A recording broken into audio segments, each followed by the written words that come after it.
Have you ever heard the echo of thundering hooves in the sky, seen the glint of iron armor as clouds part, or felt a chill in the air like the presence of something otherworldly?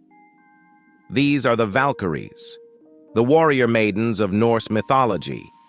Tales describe them as fierce, ethereal women descending from the heavens, cloaked in swan feathers, wielding spears and shields, riding ghostly horses across storm-filled skies. But these divine warriors are not mere fighters. They decide who lives and who dies on the battlefield, and choose the souls deemed worthy of an eternal afterlife. Theirs is a story of power, loyalty, love, and vengeance. A story where divine duty collides with human passion.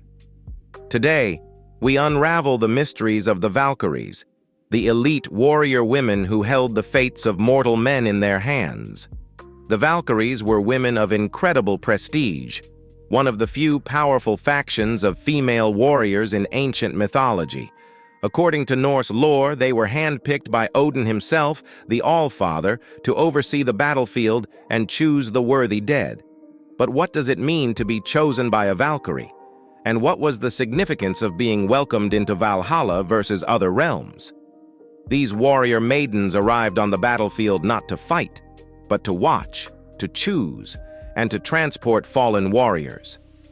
In feathers of swans and sturdy iron mail, their helmets gleamed under the skies as their spectral horses soared above. When their cries pierced through the chaos of war, soldiers below would be struck by awe and terror alike, knowing their destiny rested in the hands of these otherworldly beings. But the Valkyries did not act merely on whim.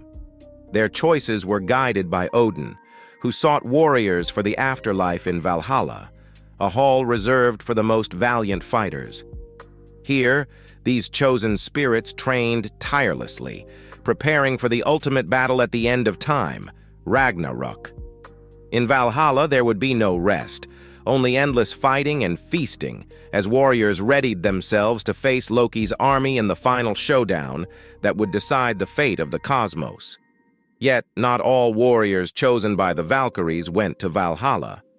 Those who showed bravery but were not fated for Odin's hall were sent to the fields of Freyja, the goddess of love and beauty.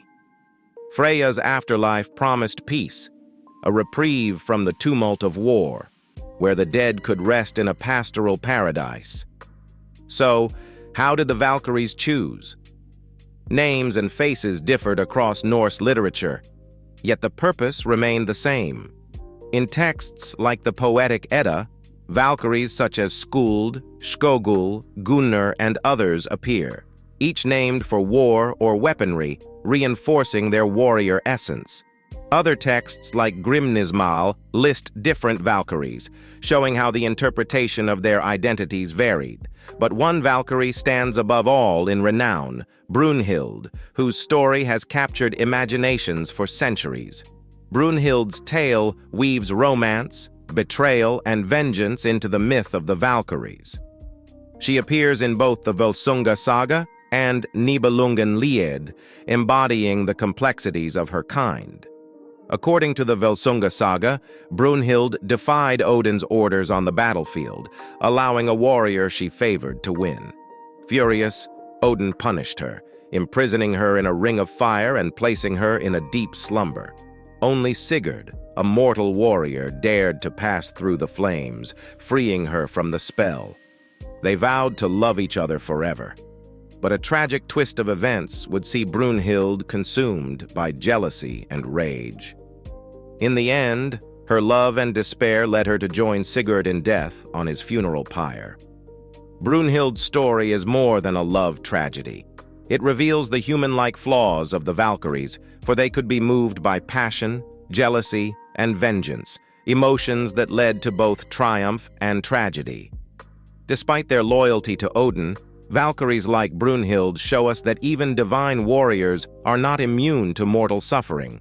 The Valkyries also play a role in another Norse love story, the tale of Helgi and Sigrun from Helgakvida Hundingsbana. Sigrun, a Valkyrie, is betrothed by her father to a man she doesn't love. Helgi, her true love, faces this unwanted suitor in battle and wins her hand.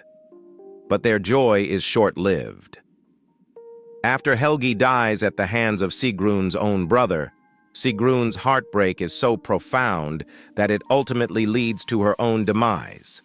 Sigrun's tragic end is one of the few recorded instances where a Valkyrie dies from grief, reminding us of their deep-seated connection to the mortal realm. In later records, the image of the Valkyries shifts. No longer seen as warriors of Odin, they were reimagined as shield maidens, mortal women who fought alongside men. Historians believe the Valkyries could have been inspired by real female warriors of ancient Scandinavia, women who fought with immense courage and skill. Their stories, passed down through generations, may have morphed into the myth of the Valkyries, divine beings that still held human desires and weaknesses. So, are the Valkyries just a tale of ancient myth, or could they be echoes of a forgotten reality? Did these fierce, formidable women inspire the myth of the Valkyries, their feats immortalized in Norse sagas? The Valkyries blur the line between reality and legend, creating an enduring symbol of strength, loyalty, and mystery. These myths remind us that even in the world of gods, the trials of the heart persist, and the power of choice remains paramount. Tell us, if you were on the battlefield, would you be chosen?